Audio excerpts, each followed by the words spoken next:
So I just want to welcome everyone tonight to see, this is the Organizer Coach, and we are live with Lisa Elieson of Oh, Hidden Lakes, Hidden Lakes Counseling. Yeah. Hidden Lakes. Yeah. And we're going to be talking about that just a minute, been kind of reviewing what our topic is for this month. The month of February is all about relationships and all, our love theme and all. So I thought, how interesting would that be if we did that, our relationship to clutter, because I think that is very important that we understand that. So again, I Mhm. just want to say welcome to Mhm. Organizer Coach, and we will be talking with Lisa here in just a minute. Just if you have any questions, you can put it in the chat room, okay? Or at the end of the program, if you're on, you can, there will be a few minutes for Q&A. Also, Lisa, I'm going to ask you if you put your information in the chat room so people, if they want to contact you. Sure. Okay. Let's see if I can get that in there. Yeah, so you can always check that out. And then again, you can check my information out on the Organizer Coach. You can connect with me on the web, or you can email me at tammy@theorganizercoach.com. So we're really excited tonight. Lisa and I, we met several years ago at the Keller Counseling Association meeting, and I have just been very honored to listen to Lisa speak. And not only is she a licensed professional counselor, she's also a supervisor. And Lisa, I understand you're in your doctoral training program. Is that I just actually cleared the first round of approval on my dissertation. So hopefully by the end of May, I'll be done with this doctoral process, assuming I clear the next two hurdles on the dissertation. So yeah, it is right now in review. I've submitted the final draft and it's just in review with the other professors to be sure that they're good with what I had to say there. So yeah, that's been coming along. It's a PhD in marriage and family therapy. And I also happen to be a certified sex therapist. So I spend a lot of time working on couples and relationship issues, a lot of communication things, and, I guess, as you would say, decluttering things. Well, wonderful, because I think that's just perfect for what we're going to be discussing tonight. Relationship clutter. We think of clutter, and many of my clients, say, well, I think of clutter, and it starts up here in our minds, and then and then it permeates through our bodies, and then it goes throughout the environment. And so, people tell me, hey, I don't see this, but this really bothers my spouse, or my kids are on me all the time because now they can't bring friends home, or we used to entertain, but don't anymore. Yeah. So what are some of the, with relationship clutter? First of all, I guess I'd ask, what is clutter? Gosh, I was thinking about that this week of how clutter. I mean, we all know what clutter is in things when our houses are a disaster, or we know what things as clutter, but the mental clutter of almost the noise in our head, the anxieties and narratives and stories we tell ourselves about the world that gets us away sometimes from our most important goals, from what it is we actually want for our life. Sometimes I'll sit down with clients and have them outline, 5 or 6 areas that are most important to them, and begin to think about how do we organize our lives towards those areas, and not just let life happen to us, but become deliberate in how we move through our world. So that we're actually creating the world mentally and socially and emotionally for ourselves that we want. That we're not just waiting for it to happen, but we're thinking about, okay, if these are my 5 core areas, let's say family or education or work or whatever things are really our priorities, that are we creating a world where those things are adequately getting addressed? Does it make sense? Instead of just waiting until it happens, to be more deliberate in how we organize our time. I think time is probably our most valuable commodity, and it's in limited supply, and we often have an opportunity cost. And so sometimes I'll start with clients, so let's identify your core areas. It's normally 5 or 6 things that are really important to your life. There's, physical health or spiritual, or there's a whole bunch. And then let's start looking at, are we organizing our life around those things? Are we getting time for all those things? Are we allocating each of those things in our calendar in a week so that each of those needs is getting addressed? And I think part of that is to organizing the things you have in your house, but organizing yourself mentally around, not only do I need to start work, but I need to stop work so that I have time for family or physical or educational or spiritual needs that I also want to have in balance in my life. And to be sure then that the other things I'm organizing are falling in line with that. I don't know. I mean, you're such a good organizer. You probably know way more about that than I do. But I find often clients will come in and they almost have like a to-do list, but they haven't really organized a calendar of they have a list of 50 things they feel like they need to do. But once they know I have these core areas that really matter to me, then they can start thinking about that to-do list, not as 50 things, but as like, let's allocate a couple of things a day that help meet the core needs, your 5 or 6 core needs. Instead of, I think we have a list of 50, we get bogged down because we don't have a stopping time built into it. So, and I think that's true when you're talking about decluttering your home. You work on cleaning for a little bit, but you also identify when we're going to stop working on it. So it's not just endless. And then when it's time to shift to the next thing so that you're getting a well-rounded life. So when are we going to stop work so we can spend time with family? Or when are we going to, move and transition activities in a given week? Like, to kind of declutter our lives mentally, and not let one component get neglected while another one gets too much of us. So Lisa, tell me something. How do you see, and in your experience with your practice, how do you see, or maybe you don't see, but and the reason I'm asking, because I have several clients that do share, okay, how the clutter affects their relationship. So how do you see that? Yeah. Well, and yeah, I definitely get some clients in who we work on some relationship needs that they have, of how to see, like I say, if let's say one of your primary needs is family, but then you start to, once you know that's my most important thing, then you can see how, well, if my family won't come over because they have too much clutter, then the clutter has now gotten in the way and become a barrier towards me meeting my goal of family. It's no longer supporting my family goal, it's getting in the way of my family goal. And so kind of working through like the difference, like there's a difference between people and things. And, and it's sometimes hard.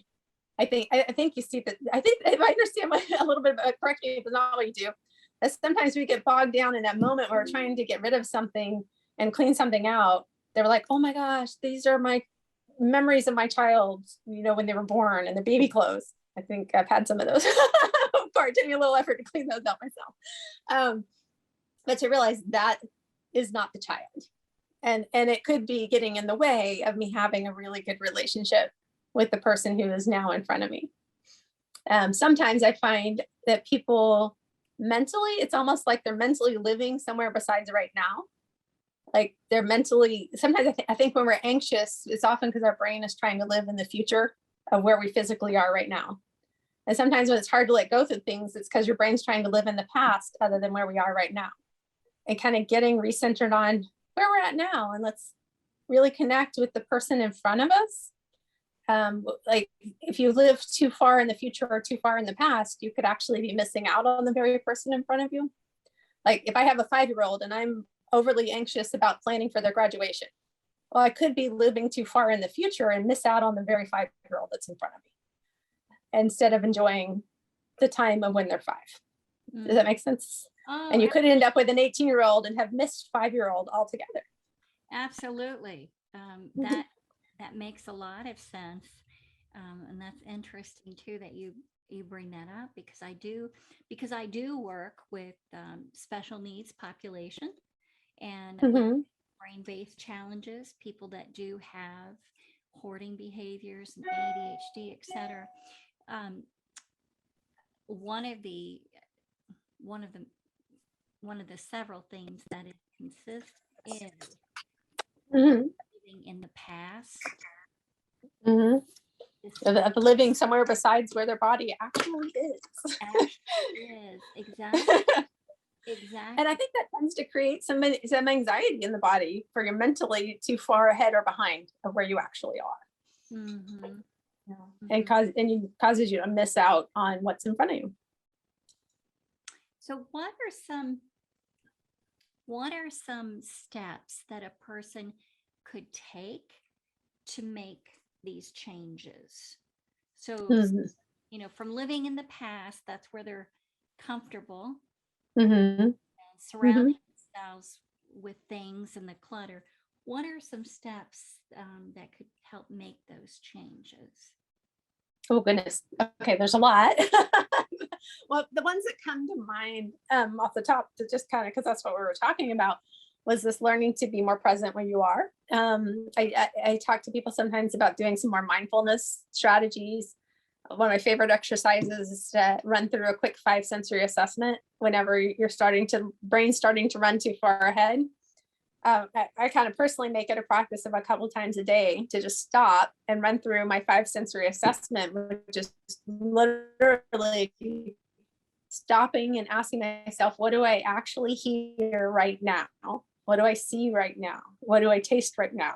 What do I feel right now? Like going through my 5 senses and experiencing them in that moment. It's not uncommon as we move through our world.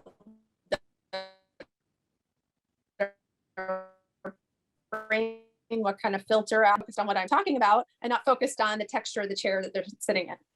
Until I mention it, they don't notice it because their brain will filter it out. But sometimes just making a habit of a couple times a day, stopping and assessing your 5 senses, get you back grounded in the here and now and what's happening to you right now. And most people find it tends to relieve anxiety when they get their brain connected right back into their body and what's happening right in that very moment. So a lot of times I'll talk to people about learning to do that.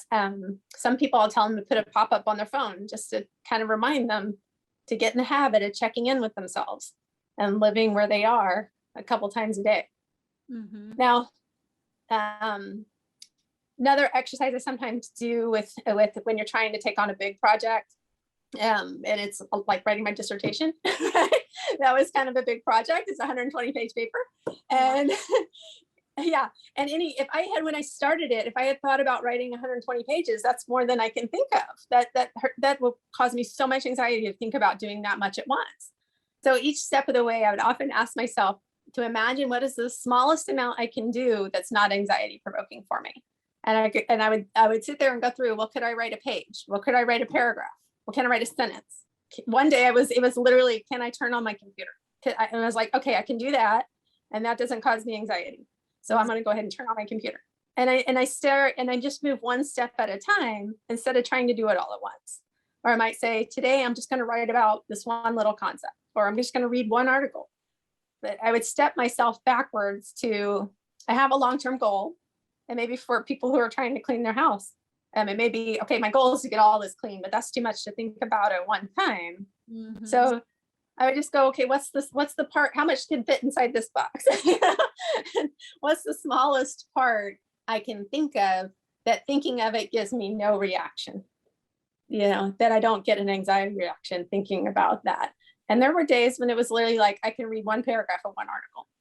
And I'm like, okay, then that's all I'm going to do right now. It's just that. And then once I do that, then I'll see what is the next smallest part of something I can do. I love that. I love Mm-hmm. hearing about taking them baby steps. Mm-hmm.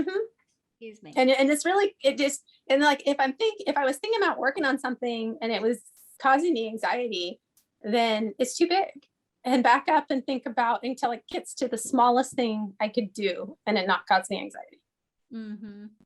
So I'm not, because I found if it got too big, and I was stuck in that anxiety, then I wouldn't write at all. And my dissertation would not get done. It would just become paralyzing. And so it's just getting into a small enough chunk that it's suddenly doable. Right. And that word Mm-hmm. paralyzing, that is so real Mm-hmm. with clients because they do become paralyzed emotionally, Yeah. physically. And so it's, so that is, and I love that you do that because I do that a lot with my clients. Let's just in one step, let's just take, let's look at one piece of this. Mm-hmm. And just finding what's the small piece. Yeah. That gives you no physical reaction to it. And you can go, okay, I can turn on my computer. I can get that far some days. And I'm like, okay, well, we'll just start there and then see how I feel after I turned it on. Mm-hmm. And again, I see the same problem in lots of issues with people, that they get too far ahead of where they are. That in my sex therapy, I see the same thing with my clients, that they're going from kissing to, oh my gosh, I have to have sex right now. Then they get anxious. It's like, no, you got to be where you're at in that moment, and then just see how the next moment unfolds when you get to it. Mm-hmm. So kind of what I'm hearing is meeting them where they're at. Mm-hmm. And I think in your own head, letting yourself be where you're at. Mm-hmm. And kind of accepting that and then letting it unfold. And what would you recommend for, say you're sharing this with your client, but then there maybe there are family members involved that really don't understand that concept, and and they're encouraging the person to go beyond what they're comfortable with. Mm-hmm. I think what you're kind of touching on a little bit in counseling world is what we call learning to set boundaries with other people, of recognizing where you're at. What I see some of this in the mental clutter of people's lives is when they're trying to live what the other people tell them they should be, or what society expects of them, and they're not tuning into what do I want, and starting that discussion from, here's what I want and what feels good to me, and now let me share that with you and work with you from that beginning. So like sometimes they're almost mentally putting what they want last, and really working a lot on other people's what I should be, instead of dialing into themselves and what actually, like for the points in time when we think we should be the PTA president and making $1 million and all these things we think we should be, but it's not necessarily like looking at right now what sounds fun to me. Mm-hmm. And then starting the dialogue from that. And that often, as a sex therapist, that's one of the number one things I see get in people's way, is when they're starting from, oh, you expect me to have sex right now, so I should, and not what feels good to me right now. What would sound fun to me right now, and sharing that piece of information with another person. Right. Mm-hmm. I love that.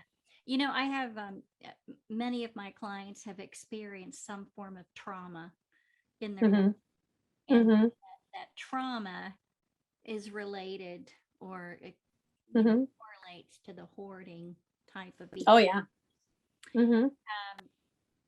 And so when you're saying to live in the moment and release, maybe you're able to release an object, but sometimes I find, Lisa, that those objects are barriers, and it's comfortable for that person to have that barrier, because then they don't have to deal with that hurt. Does that make sense? That they're kind of using that barrier to not have to. Well, it has that keeps them from hurting, because it gives them the protection, or maybe helps them feel a little more secure. But then at the same time, it's like their barrier doesn't allow other people in still. Exactly. It's that figuring out how to allow people in safely. I've heard it described as like building windows and doors and walls in your home, of like, you need walls in some places, but you need other places that have doors and windows so you can let people in. And so learning you don't want to be just in a home that only has walls. Mhm. You want to be sure you have doors to let people in when it's safe and when appropriate to do so. And so, yeah, I could see how if you're not balancing, here's maybe where I'm gonna keep me separate from someone else, but here's where I'm gonna let them in, and here's where I'm gonna connect with people. Mhm. And beginning to kind of move between the two. And some would argue that you need both. You need to be able to say no to some things so you can say yes to other things. But if you don't have the skill to say no, it's going to be really hard to say yes to anything. That you have to be able to move between the two. You have to have walls and doors at the same time. Right. You have to have Right. both those. Both of those. Yes. You have Yes. to have both. What And would the more you have both, the more you'll, sorry, it looks like the lights went off. The more you'll feel safe with, when you can say no, then you can create your own safety, and then you can say yes. I love that. I love that what you said about setting boundaries. Mhm. That's so important. Yeah. Because some of my clients, when I talk to them and I ask, okay, so what's the priority here? And Mhm. consistently I'm hearing, oh, I want my family to come and visit, or my family's decided Mhm. they can't visit and remain in this type of environment. Yeah. And it's interesting that they express that family is their priority. Mhm. However, when it gets down to removing some of Mhm. those obstacles, it's very scary, very It scary is. for them. It is. It almost makes you wonder if it's a fear, like they want to know their family, but they're afraid of being known at the same time. That's a good thought. Yeah. Mhm. How is it they can be, because there's some vulnerability, and when you connect and enter into relationship with people, there's this exchange, a give and take, and so their heart wants to know all those people they love, but it is also scary that they will be known, and in that process, which is a vulnerable process. Right. We're Mhm. talking about vulnerability. So that brings me to my next question, Lisa. Sure. Um, in what would you recommend? And you said the mind, like mindfulness, being aware of the, Hmm. Relaxation stuff. okay. Uh-huh.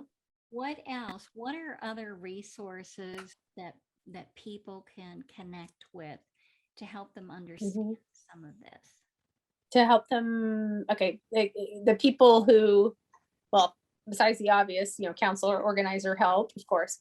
But by people to understand what's going on, the person who's coping with it, or the people around them who are coping with it.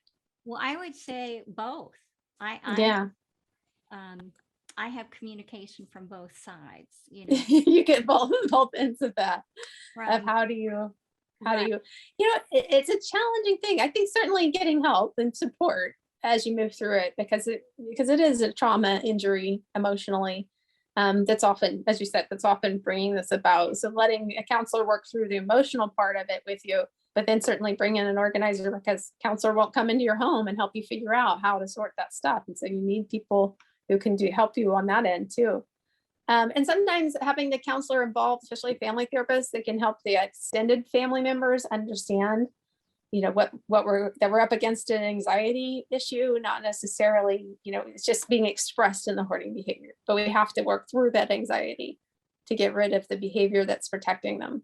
Yes, I love that idea of bringing the family in to educate, to help Yeah, them to to educate them, and for the family to know it's not personal. It's not, they didn't come to this challenge of collecting things as any kind of personal anger towards their children or their spouse or anything. It's just their way of trying to cope with the things that are traumatic or anxiety provoking. It's just happens to be a coping mechanism that's not really working for them as well as they would like. how the clutter can affect relationships, and what are some things that The goals, like coming for your top priorities, yes. and Mhm. be sure that the other things you're doing blend into those things. Okay. Yes. Knowing when to stop one thing and move to another. move to another. Okay. Okay. So I got to kind of remember what we covered, because it's like, it was only half an hour. So like, No, put it and we back in my covered, brain. yeah, it was a lot. So yeah, we had to kind of Mhm. go back and forth here. But Oh. so with the relationship, and this clutter can affect many different areas of our life. Mhm. You know, we've talked about Mhm. emotional and physical. Yes.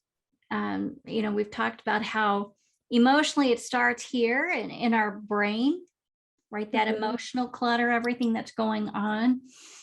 And then what I tell clients is it permeates through our bodies. And this is when we get, you know, we can begin to feel ill and Mhm. you know, have tension related headaches and things like that. Mhm. So it Yeah. starts affecting us physically, and then it just comes in our physical surroundings where Mhm. what we call delayed decision making or procrastination. And Yep. and then the items, the mail, you know, that's a great example because I see this a lot. Um, Mhm. the mail, they either, a person either gets interrupted and thinking, Mhm. I'm going to come back to it, right? Mhm. Or a lot of times I see, what do I do with this? What do I do Yeah. with this piece of information? Mhm. If I just leave it here, I'll come back to it later. And Mhm. maybe I'll have a game plan of what to do with this. Yeah. Maybe I'll feel differently about it later than I Yeah. do right now. Mhm. Yes. Instead of recognizing the odds are you won't, or I would think allocating time for when is this come back later thing actually going to happen? That, yeah, it seems like a lot of times we're so busy, we just have so much going on, that making the time for just slowing down, simplifying when we need to reorganize. I think it's worthwhile. I tend to think that the human body is really only designed to go so far before it needs a break to kind of reassess what our goals and priorities are, um, and what we actually want, speaking to those priorities we were talking about, of what are our core areas of our life we want to be sure are getting addressed, and being sure we're organizing for those things. But yeah, I would think in that often we put things aside thinking we're coming back later to it, but then we don't have time to come back later to it. If we don't dedicate a time to it. Right. If we haven't really allocated when is that come back later time, then sometimes it never happens. But often I think that that's true with self-care also, that sometimes the that we have priorities in our life, but it's easy when life gets so busy, if we're not deliberate, to make sure to not get to all the things we want to get to. And so realizing that life is going to have more things it wants of you than you can give. And so you have to say no to some things and decide that I have to let go of some things so that my priorities can get addressed. Those are great points, Mhm. Lisa. I'm Yeah. going to ask you this also and kind of touch on this. We talked about it earlier in the program Mhm. about setting boundaries. Yeah. And The learning when to say no. exactly. And I Mhm. find this a very common thread, especially in Mhm. households. When you have more than one person, you're sharing space, right? Yeah. And so when you have a family member that is a non-acquirer Mhm. or non, Yeah. and then you have a family member, one or more family members that do acquire. Okay. Mhm. And so what do you suggest in setting boundaries in that type of household? Well, and knowing where is there space for a sufficient amount of acquiring, of when is it time to stop, and when to recognize that I, I I'm overcrowding the space, that I want other important things. Like I want time with spouse. I want a spouse in my life. And if I have too much mental clutter or physical clutter, I'm not leaving room for them. Like mentally, sometimes I see this when people may have so much demands of work or children that they've eaten up all the time with those things that were good things, but they've now gone too far. Pretty much too much of anything normally is not a good thing. And so learning that when is it time to set aside work and the demands that it may have and make space for my spouse. Mentally, that's true for our mental clutter, but physically, that's also true. Is if my spouse has a need for less clutter and maybe empty space, like to begin to value empty space and not see it as empty, but see it as a commodity. And if that's something my partner really values is empty space, well, how can I give that to them?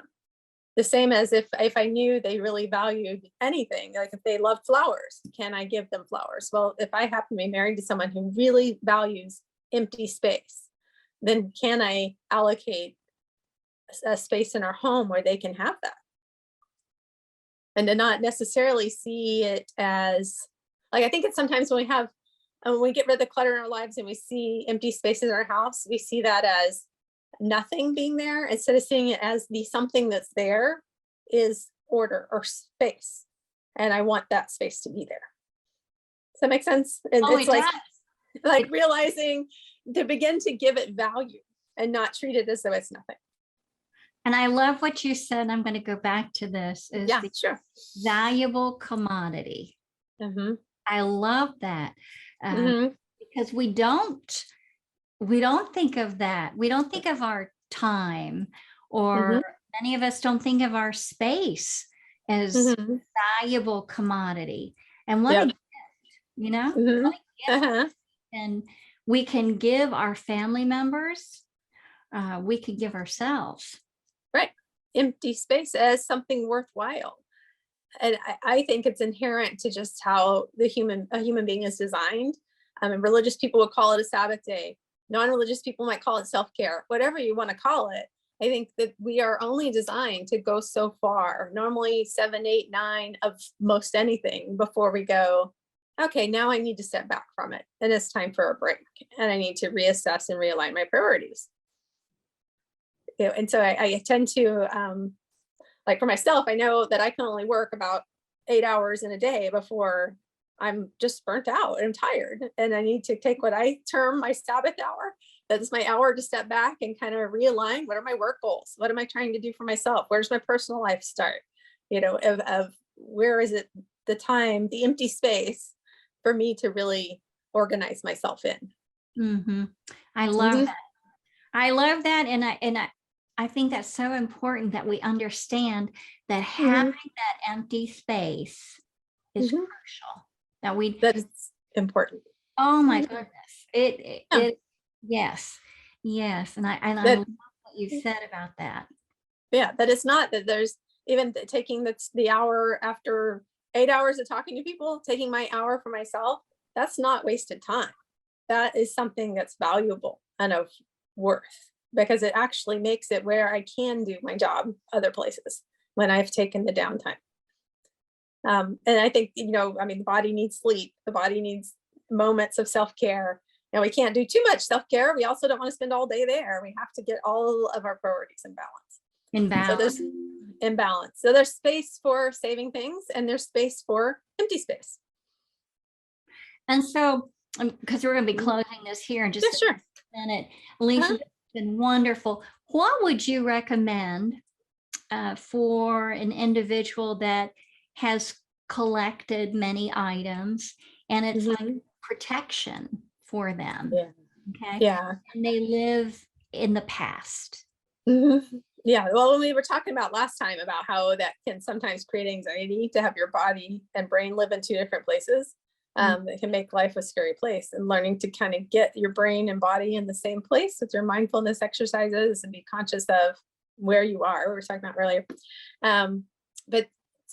First, they're going to have to work on how, and they may need counselors to help with that, of how do you begin to feel safe in the world you're in and create safety through a more emotional boundaries with people, being able to say no, being able to manage your experience instead of just using a physical boundary.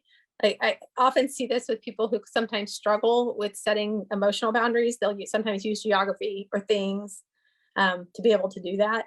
And so they're trying to figure out how to do it. And they just haven't figured out it's okay to say no, and that there's a way to do it and how to do it so they can stay safe. And a lot of times that's what a counselor can help them work through.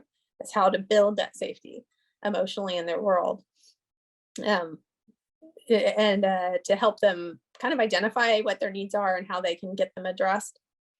So beginning to, as we were talking about earlier, that they sometimes those things aren't actually, they're walls that keep you away from other people. And how do we put doors in there so you can close the door when you need to? You can say no to things you need to. You can take space for yourself when you need to. But a door also allows you to open it and let people in when it's time. And so kind of getting that safety and knowing they can walk away when they need to, but they can also engage when they need to.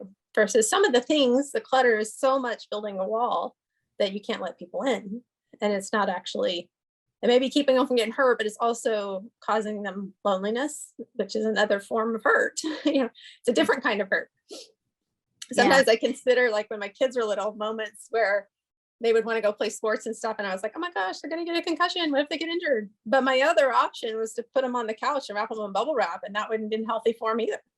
That is, it's moderation that creates a healthy life. The moderation, yes. Mm-hmm. Well, Lisa, thank you so much. I appreciate this. This is valuable in sharing your wisdom and your experience with us. Thank you. Well, I appreciate getting to hear your thoughts too. You always have great things to share on how to get our lives organized. Well, thank you, Lisa. Yeah.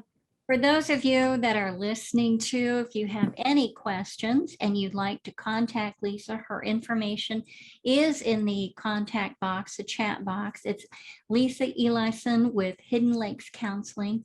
And actually, you can tell that she really knows her subject and is truly into helping people be the best that they can be.